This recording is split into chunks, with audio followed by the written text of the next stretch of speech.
2019 GMC YF refrigerant. Do not reuse your O-rings if you're doing AC, because if it leaks, it will cost you. I've said this before in the past. On this one, it got a rear evaporator in it. It's a dual AC system. Takes 1,000 grams of refrigerant.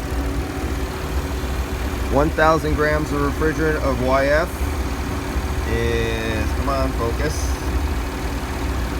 $330 just in refrigerant, not including the labor of $242.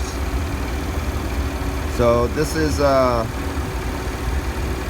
what my work order kind of looks like when it's finished, or as I'm putting down the different services inside of it. And so on these ones like this, you definitely don't want to reuse O-rings, because it can cost you.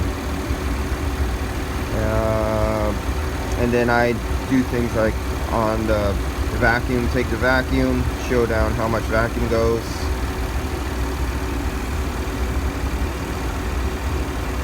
Put down the quantity of what you put in, take a picture of the original.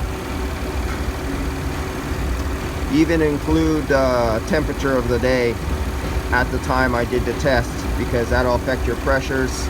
A lot of guys don't know, when guys cheat on the work orders and they write down a number, sometimes that number is not possible on a certain day that is too hot or too cold, but they just write something down as an average. They're lying about what they did on their work order. That's about it on this one.